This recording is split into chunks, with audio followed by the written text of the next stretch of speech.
आजकल कई बीमारियां ऐसी हैं जो कि हो जाती हैं और लोगों को पता ही नहीं चलता है कि वो उस बीमारी से पीड़ित हैं या ग्रसित हैं। थायराइड कोई बीमारी नहीं है। Again it is a lifestyle disorder. तो अगर आपने थायराइड को कम्प्लीटली क्योर करना है तो dairy it's a big no. आपने दूध या दूध से बने हुए कोई भी प्रोडक्ट्स नहीं खाने। थायराइड अपने आप में देखो क्योर करना बहुत ज़रूरी है, क्योंकि इससे रिलेटेड इवन जिनको डायबिटीज़ की प्रॉब्लम है, टाइप 1 एंड टाइप 2 डायबिटीज़, ये दोनों तरह की जो शुगर की प्रॉब्लम है ये भी थायराइड के साथ लिंक्ड है। बॉडी के अंदर कई और तरीके का इवन आर्थराइटिस की प्रॉब्लम हो सकती है, क्योंकि बॉडी की फंक्शनिंग प्रॉपर नहीं ना हो रही, मेटाबॉलिज्म आपका काम नहीं कर रहा, तो इससे बहुत सारी और क्रॉनिक इलनेसेस जनरेट हो सकती हैं।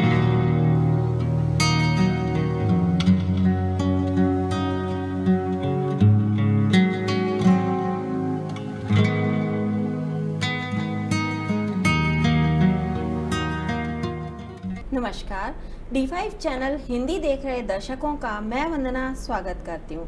आज हमारे साथ स्टूडियो में मौजूद हैं डॉक्टर रोजी सिंगला जी। डॉक्टर रोजी, आपका बहुत बहुत स्वागत है हमारे इस प्रोग्राम में।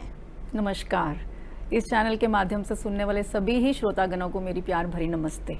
डॉक्टर रोजी, आजकल कई बीमारियां ऐसी हैं जो कि हो जाती हैं और लोगों को पता ही नहीं चलता है कि वो उस बीमारी से पीड़ित हैं या ग्रसित हैं। कई बार तो ऐसा भी होता है कि उन्हें ये बिल्कुल नहीं पता चलता कि उन्हें थायराइड हो गया है। तो आज हम थायराइड पर ही बातचीत करेंगे। आप हमें सबसे पहले ये बताइए कि थायराइड होने के सिम्टम्स क्या होते हैं। देखिए, थायराइड, वही मैं हमेशा जैसे कहती हूँ कि थायराइड कोई बीमारी नहीं है। Again it is a lifestyle disorder. पहले तो लोगों को पता ही नहीं होता कि थायराइड है क्या। हम बहुत आजकल ये सुन रहे हैं, बहुत चलन में है, थायराइड हो गया, थायराइड हो गया, वेट गेन की प्रॉब्लम आ रही है, कितनी सारी प्रॉब्लम्स थायराइड के साथ जुड़ी हुई हैं। तो पहले तो हमें ये क्लियर होना बहुत ज़रूरी है कि थायराइड एक्चुअल में होता क्या है। जैसे बहुत सारे हमारा एक एंडोक्राइन सिस्टम होता है बॉडी के अंदर, उसमें बहुत सारे हार्मोन्स काम करते हैं।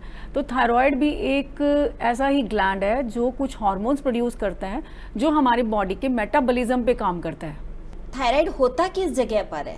ये थायराइड ग्लैंड एक्चुअल में हमारा जो है नेक में, एडम्स एप्पल जो होता है यहाँ पे, उसके ऊपर कॉलर बोन के बिल्कुल ऊपर होता है ये ग्लैंड, और ये दो हार्मोन्स रिलीज करता है, T3 एंड T4 जिसको हम बोलते हैं।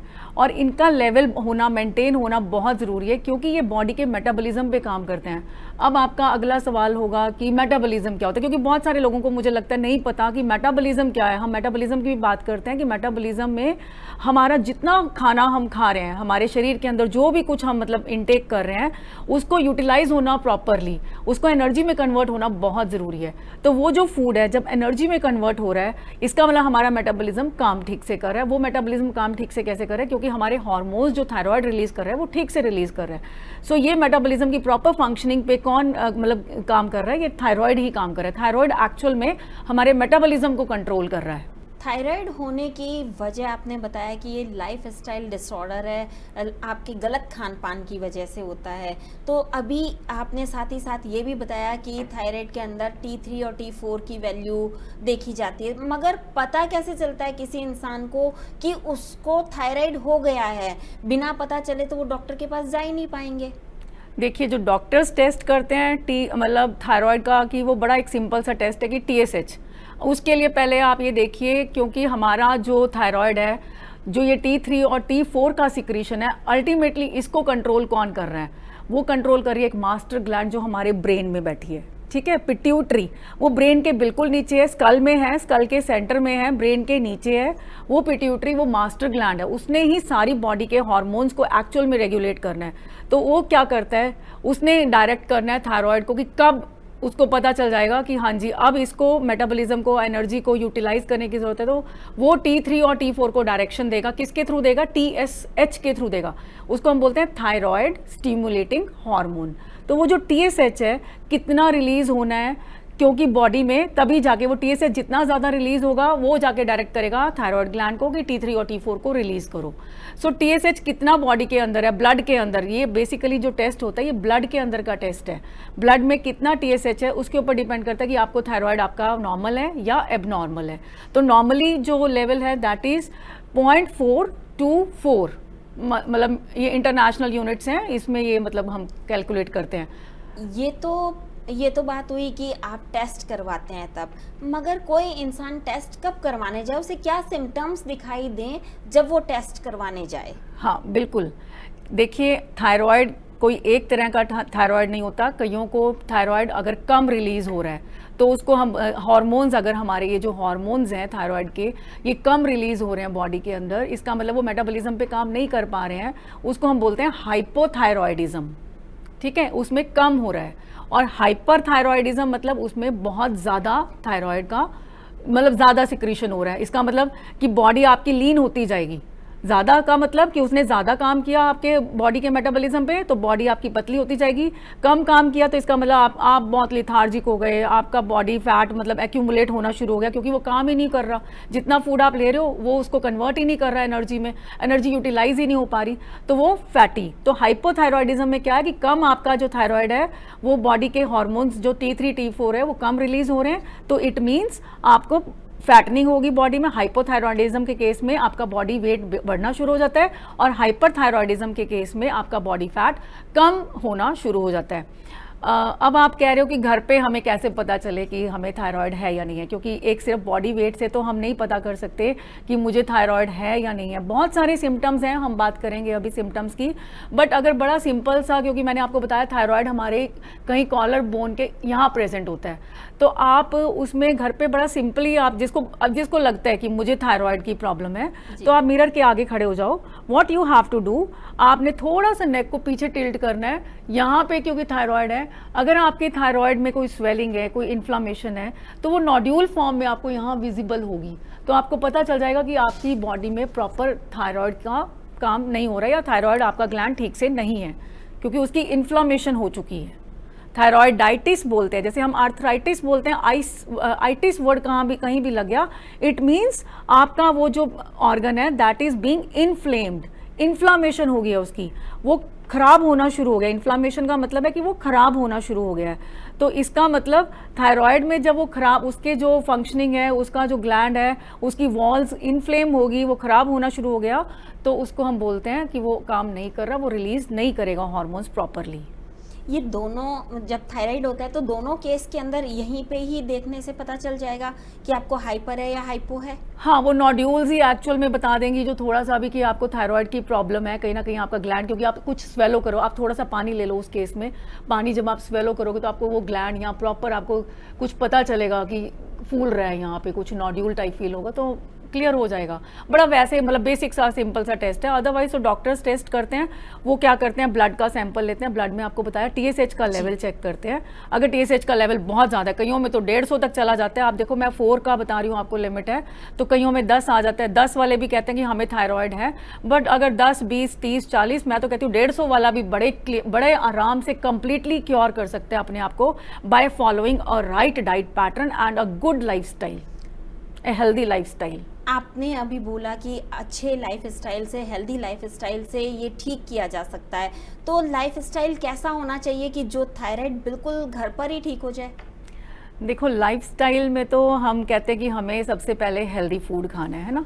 अब हेल्दी फूड, मुझे लगता है कि हेल्दी में अगर घर का खाना, आप कह रहे हो कि मैं घर का खाना खाती हूँ, मुझे तो फिर भी थायराइड हो गया, घर का खाना हमेशा हेल्दी नहीं होता। ये कोई ऐसा नहीं है कि हमने कह दिया घर का खाना, क्योंकि घर के, इसका मतलब ये नहीं कि घर पे आप कुछ जंक नहीं बना रहे। कई लोग क्या करते हैं, ब्रेड खा रहे हैं, ब्रेड को सॉस लगा दिया, तो सॉस तो प्रोसेस, मतलब डब्बा बंद फूड जो है, प्रोसेस्ड फूड या अल्ट्रा प्रोसेस्ड फूड, थायराइड के केस में आपने बिल्कुल फॉलो नहीं करना। आप मेरी ये बात मान के चलो कि 21 डे साइकिल, हमारे रिलीजन में तो 21 डेज का वैसे ही बड़ी इंपॉर्टेंस है, तो आप ये 21 डे साइकिल फॉलो कर लोगे तो that will become your habit. ठीक है, 21 दिन आप कोई भी चीज़ करते हो, हम कहते हैं 21 दिन का मैंने पाठ किया, 21 दिन का मैंने मंदिर जाना शुरू किया, गुरुद्वारा जाना शुरू किया, है ना, जो भी हम कहते हैं वो 21 दिन में। 21 दिन का मतलब ये होता है कि हमारा brain is being trained for that, उसका मतलब हमने उस चीज़ को अडॉप्ट करना शुरू कर दिया। तो वो लाइफस्टाइल आप 21 दिन, आप मेरी बात मान के 21 दिन अगर आप लाइफस्टाइल फॉलो कर लोगे, अच्छा हेल्दी लाइफस्टाइल, तो आपकी थायराइड की प्रॉब्लम कंप्लीटली रिमूव हो जाएगी। आप इतना अच्छा अंदर से फील करोगे, इतना पॉजिटिव आपको फील होगा कि आपको कभी कुछ हुआ ही नहीं था। आपकी थायराइड की वो एल्ट्रॉक्सिन, लेवीथायरॉक्सिन, ये सारी आपकी दवाइयाँ छूट जाएंगी बिल्कुल। जब किसी को थायराइड हो जाता है तो उसका खान पान, उसकी डाइट कैसी होनी चाहिए? डाइट देखो, दो मैंने आपको केसेस बताए हैं, एक है हाइपोथायरॉयडिज्म, एक है हाइपरथायरॉयडिज्म। हाइपोथायरॉयडिज्म के केस में हाइपो मतलब क्योंकि ये ज़्यादा प्रेवलेंट है आजकल, लोगों को वेट गेन की प्रॉब्लम आ रही है, उसमें बॉडी मतलब अगर आप सिम्टम्स की मैं बात करूं, बॉडी हमारी बड़ी वीक हो जाती है, ठीक है, लिथार्जिक हो जाती है, काम करने का दिल नहीं कर रहा, फेस पे पफिनेस आ जाती है, बहुत ज़्यादा सूजन हो जाती है, इवन आईब्रोज के कईयों के मैंने देखा है कि बाल उड़ जाते हैं, आईब्रोज पे बाल नहीं होते, वो भी मतलब एक बड़ा सिम्टम है, आपको पता चल जाएगा कि you are suffering from hypothyroidism. Lazy रहना, लिथार्जिक रहना, काम करने का दिल नहीं करना, और फॉरगेटफुलनेस बहुत ज़्यादा, इवन वॉइस हॉर्स हो जाती है, भारीपन आ जाता है आवाज़ में, और मतलब इस तरह के कुछ सिम्टम्स हैं जो हाइपो के केस में। वेट पुट ऑन बड़ी जल्दी जल्दी करना क्योंकि वही एनर्जी यूटिलाइज नहीं हो पा रही है। और हाइपर के केस में क्या हो रहा है कि बॉडी बड़ी लीन हो गई, एंग्जाइटी, स्ट्रेस, नर्वसनेस फील होना, ट्रेमर्स। कई लोग ना मुझे कहते हैं कि मैम अच्छी बात है हाइपर थायरॉयडिज्म हो जाए, वेट तो नहीं बढ़ेगा, है ना, बट ये मजाक की बात नहीं है, दिस इज़ वेरी सीरियस, क्योंकि एक तो मसल वीकनेस, एक नर्वसनेस और एक ट्रेमर्स, बॉडी शेक करना शुरू कर देती है, तो वो hyperthyroidism equally bad as hypothyroidism. हमने बात करी अभी कि थायराइड के सिम्टम्स क्या होते हैं, हाइपर और हाइपो दोनों की बात करी। अब हम बात करेंगे कि डे प्लान डाइट का क्या होना चाहिए, मतलब सुबह से शाम तक का रूटीन कैसा होना चाहिए, खाने में क्या चीज़ खानी पीनी चाहिए और क्या चीज़ बिल्कुल नहीं खानी पीनी चाहिए। थायराइड को हम कम्प्लीटली डाइट से क्योर कर सकते हैं। आप मुझे पूछ रहे हो कि हमें क्या खाना चाहिए, मुझे लगता है मुझे तो ये बताना चाहिए कि सिर्फ खाना ही नहीं, कई बार खाना छोड़ने से भी हम ठीक हो सकते हैं। तो खाना छोड़ने का मतलब ये नहीं है कि आप डरो मत कि आपने कम्प्लीटली सब कुछ छोड़ देना है ना, खाना ही नहीं खाना, कि मैम तो कह रही हैं फास्टिंग पे चले जाओ। नो, मैं आपको सबको यही सजेस्ट करूंगी, ये और भी मतलब बाकी सारी केसेस में भी थायराइड तो आपका कम्प्लीटली 21 डेज में ठीक हो जाएगा अगर आप ये प्रैक्टिस फॉलो करते हो कि आपने इंटरमिटेंट फास्टिंग करनी है। इंटरमिटेंट फास्टिंग हमारे आयुर्वेदा में बहुत मतलब पुराने टाइम से इंटरमिटेंट फास्टिंग का मतलब एक अब इसको मॉडर्नाइज कर दिया, अदरवाइज आयुर्वेदा तो शुरू से ही कि हमने सूर्य अस्त और सूर्य उदय के बीच में ही खाना खाना है, मतलब जब तक सूरज है तब तक हमें खाना खाना है, कोई भी सॉलिड फूड आई मीन वो तभी खाना है, उसके बाद वाले टाइम में हमें सॉलिड फूड नहीं खाना। इसका मतलब जो आपकी फास्टिंग है वो अराउंड 16 आवर्स की फास्टिंग होनी चाहिए। अगर सपोज आप 6 बजे शाम को खाना खा लेते हो तो मॉर्निंग में आप 10 बजे खाना खाओ जाके, तो वो 16 घंटे की फास्टिंग हो गई। अगर आप बाय चांस 6 बजे नहीं खा पाए, 7 बजे आपने खाया, तो आप उसको 11 बजे सुबह खाना खाओ। खाना भी नहीं खाना आपने, उसको आपने जो अपना फास्ट ब्रेक करना है that should be through some fruits and vegetables, कुछ इस तरह की चीज़ें लेके आप अपना फास्ट ब्रेक करोगे तो मुझे लगता है कि कंप्लीटली 21 डेज में आपको रिजल्ट आने शुरू हो जाएंगे। तो ये इंटरमिटेंट फास्टिंग की practice you must follow that, और ये करना बिल्कुल मुश्किल नहीं है क्योंकि हम सारा दिन तो खा ही रहे हैं, सिर्फ 16 घंटे का व्रत, वो सोते टाइम वाला व्रत है, तो वो तो हम बड़ी इजीली फॉलो कर सकते हैं। Mind you, I am telling you people, आपको सबको मैं यही कह रही हूँ कि इंटरमिटेंट फास्टिंग ये मॉडर्नाइज अब एक वर्ड आ गया, पर ये आयुर्वेदा में बहुत टाइम पहले लिख दिया गया था कि हमें सूर्यास्त के बाद नहीं खाना। क्या सूर्य अस्त के बाद, जैसे अक्सर लोग रात में दूध पी लेते हैं कि नींद नहीं आ रही थी तो दूध पी लेना चाहिए, तो जो इंटरमिटेंट फास्टिंग करते हैं उनको ये दूध पीना चाहिए या नहीं पीना चाहिए? सुबह के वक्त कई बार लोग जूस वगैरह पी लेते हैं उठ करके, तो क्या उनको उस वक्त जूस पीना चाहिए या नहीं पीना चाहिए? देखो, मेरी तरफ से तो अगर आपने थायराइड को कम्प्लीटली क्योर करना है तो dairy it's a big no. आपने दूध या दूध से बने हुए कोई भी प्रोडक्ट्स नहीं खाने, पहली चीज़। अब इसका सब्स्टिट्यूट क्या है ना, क्योंकि डेयरी के बिना तो हम रह नहीं सकते, दूध के बिना, तो प्लांट बेस्ड मिल्क है, coconut milk, it is the best alternative. Coconut milk आप 1-2 बार पीना शुरू करोगे, आपको उसकी आदत बन जाएगी और वो इतना हेल्दी और न्यूट्रिशियस है, उसके अंदर सारे के सारे मिनरल्स उसमें प्रेजेंट हैं जो आपकी बॉडी को एक्चुअल में फ़ायदा देंगे। क्योंकि थायराइड को क्योर करने के लिए हमें मिनरल्स की ज़रूरत है, जैसे सिलेनियम, जिंक, मैग्नीशियम, तो ये सारे मिनरल्स हमारी बॉडी में हमें डेली, जैसे जिंक है, हमारी बॉडी के पास कोई सिस्टम नहीं है जिंक को स्टोर करके रखने का, हमारी बॉडी जिंक को डेली हमें मतलब इंट्रोड्यूस करना पड़ता है बॉडी के अंदर जिंक। तो वो किस फॉर्म में, मतलब अब हम लोग तो नॉन वेजिटेरियन खाना नहीं खा रहे हैं, जो लोग नहीं खाते हैं, तो उनके लिए ये प्लांट बेस्ड फूड बहुत अच्छा सोर्स है जिंक का या इस तरह के मिनरल्स का। तो प्लांट बेस्ड मिल्क आप तैयार करो। डेयरी नहीं लेनी, डेयरी अगर लेनी भी है, अगर आपका दिल करता है तो उसको आप फॉर्मेंटेड फॉर्म में लें, जैसे दही, छाछ, लस्सी आप ये पी सकते हो, वो भी डे टाइम में, रात को नहीं। तो ये इस तरह की प्रैक्टिस, मतलब उसके अलावा डेयरी के अलावा ग्लूटन बहुत बड़ा नुकसान करता है थायराइड के केस में, तो थोड़े से टाइम आप ग्लूटन फ्री फूड खाओ। आपने बात करी ग्लूटेन फ्री फूड खाने की, तो उसमें मिलेट्स का नाम सबसे पहले आता है। बिल्कुल। तो आप हमें ये बताइए कि इसमें कौन से मिलेट्स खा सकते हैं? Millets they are my all time favourite. और ये भी एक बहुत बड़ा मिथ है कि मिलेट्स थायराइड को इंक्रीज करते हैं। कई थायराइड वाले पेशेंट्स मेरे पास आते हैं, लोग आते हैं, क्योंकि मेरा तो सारा मिलेट्स के ऊपर ही है गाइडेंस कंसल्टेशन। तो लोग मुझे आके पूछते हैं कि मैम क्या हम, मतलब मुझे तो थायराइड है, तो क्या मैं मिलेट्स ना खाऊं, क्योंकि मिलेट्स से तो थायराइड एग्रावेट हो जाएगा। ऐसा कुछ नहीं है। There are some processing techniques which if you are going to follow, then उसमें आपके कंप्लीट जो ग्वाइट्रोजन्स जिसको हम बोलते हैं वो मिलेट्स में होते हैं, वो हम रिमूव करके बड़े आराम से मिलेट्स को कंज्यूम कर सकते हैं। वो उस केस में है कि अगर आप बिल्कुल रेगुलर एक ही चीज़, एक ही मिलेट बार बार खा रहे हो और बहुत क्वांटिटी में खा रहे हो, तो कहीं जाके ग्वाइट्रोजन्स आपको नुकसान देंगे, वो आपकी बॉडी में एक्यूमुलेट होंगे। तो वो आपने नहीं करना। आपने कुछ प्रोसेसिंग टेक्निक्स फॉलो करनी है, जैसे अम्बली की फॉर्म में, ठीक है ना, आप उसको मिलेट्स को फर्मेंट करके खा सकते हो, तो वो आपको नुकसान नहीं करेंगे, फ़ायदा ही देंगे। आपने बताया कि अम्बली की फॉर्म में खा सकते हैं, तो अम्बली कैसे बनाई जाती है ये? अम्बली बनाने का बड़ा आसान सा तरीका है। आपने वैसे तो मिलेट्स जब भी कुक करने हैं, कोई ऐसा बर्तन लेना है जो कि जैसे एल्यूमिनियम का कंटेनर नहीं लेना, कोई भी आपका सूटेबल न्यूट्रल कंटेनर, मिट्टी का हो गया या स्टील का हो गया, इस तरह के बर्तन में आपने मिलेट्स को कुक किया।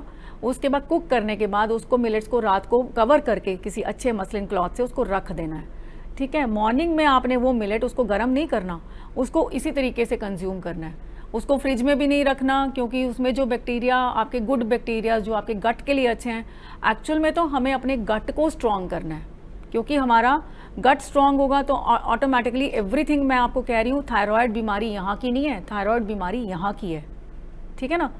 जो मैंने इंटरमिटेंट फास्टिंग की बात की, वो आयुर्वेदा में भी कही हुई है, ठीक है ना। Fasting is the best medicine, लंघनम परम औषधम, ठीक है।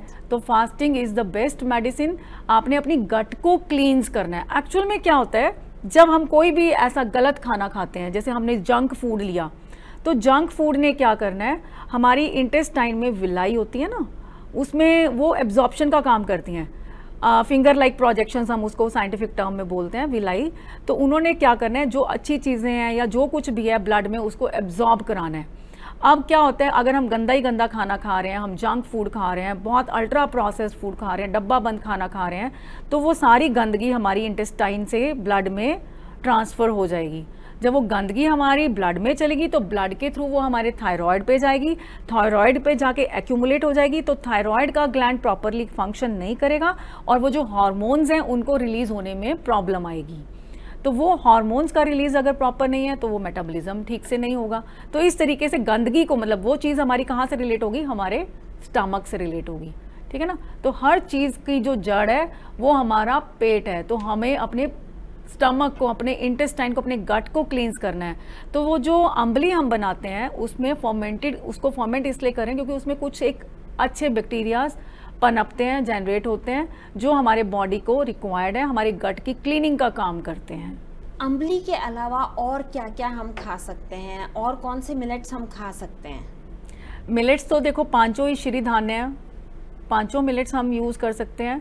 मिलेट्स में कोई प्रॉब्लम नहीं, उसको प्रॉपर अगर टेक्निक्स आप फॉलो कर रहे हो, सोकिंग कर रहे हो और उसको प्रॉपरली प्रोसेस कर रहे हो, तो उसके ग्वाइट्रोजन्स रिमूव हो जाते हैं, वो एक्टिवेट नहीं रहते, तो वो आप खा सकते हो। उसके अलावा एक बहुत अच्छी मैं आपको बताती हूँ तरीका, अगर जैसे मैं क्लींजिंग की बात कर रही हूँ, है ना, तो मॉर्निंग की हमने बात की कि हमने उसको बॉडी को जो अपने दोबारा से रिजुविनेट करना है, दोबारा से स्टार्ट करना है, तो स्टार्ट विद सम डिटॉक्स जी। उसमें आप क्या कर सकते हो, सफ़ेद पेठे का जूस, ऐश गॉड जिसको बोलते हैं, वो सबसे अच्छा क्लींजिंग एजेंट है बॉडी के लिए।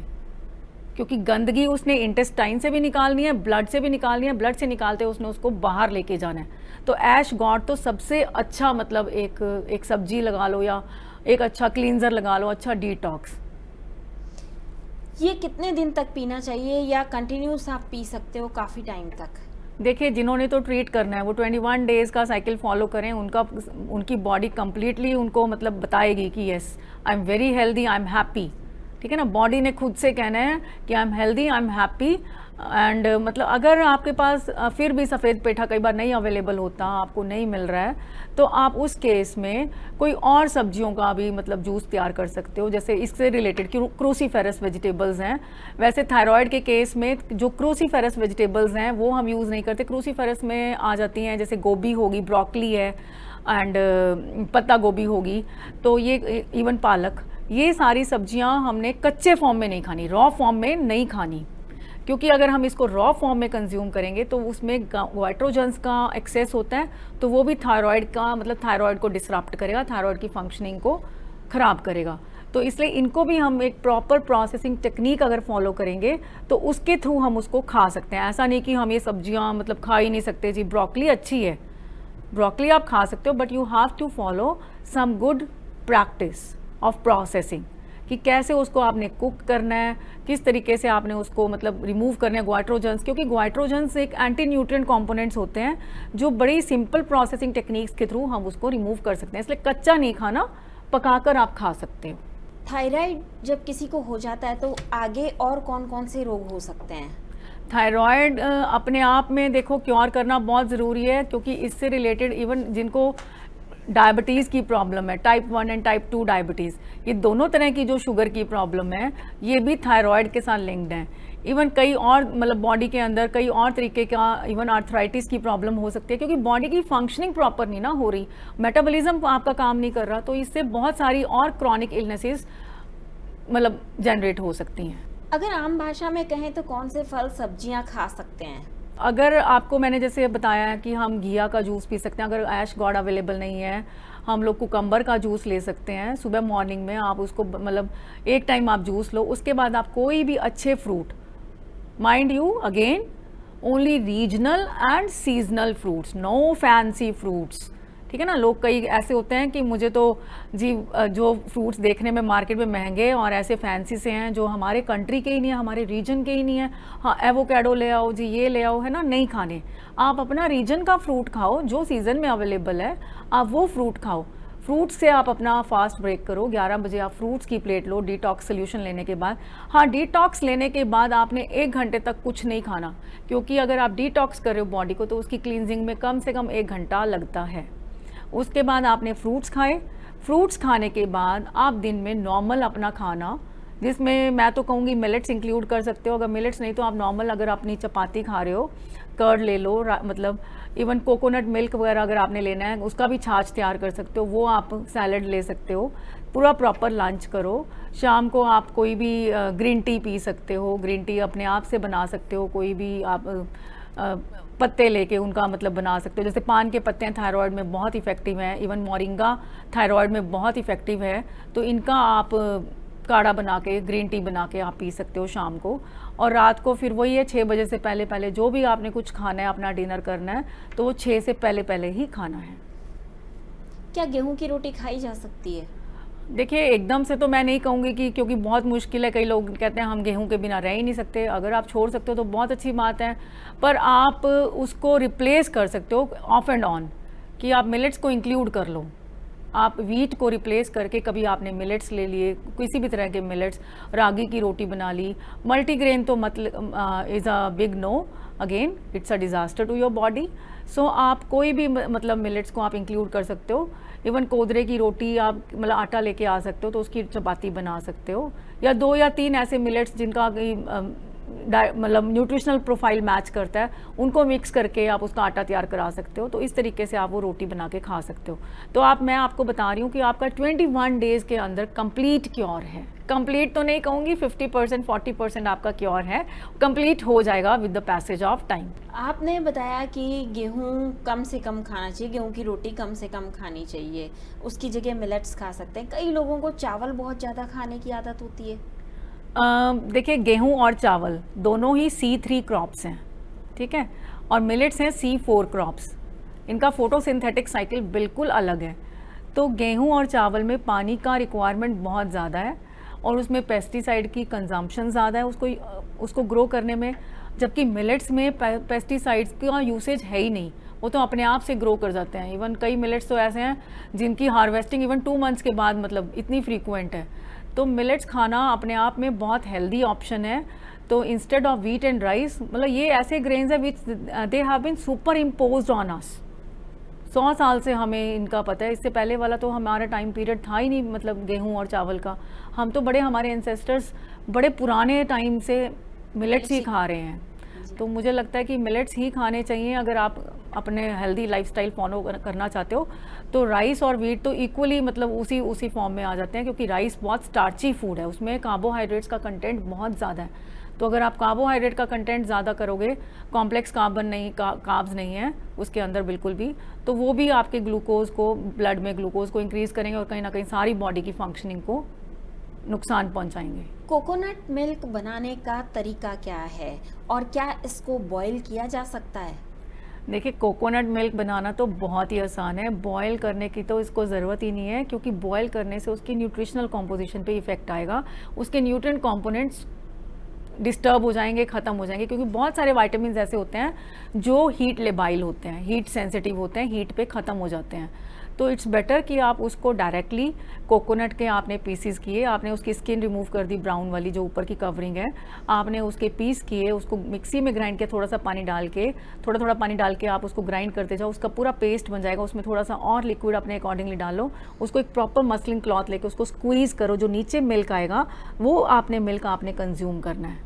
उसमें उसको आप वेरिएशंस दे सकते हो, उसको पतला करना है या उसको थिक रखना है, उसकी कंसिस्टेंसी कैसी होनी चाहिए, उसके अंदर कोई आपने उसकी कोई डालना है, कोई बादाम डालना है, कुछ भी, मतलब एनी काइंड ऑफ नट्स।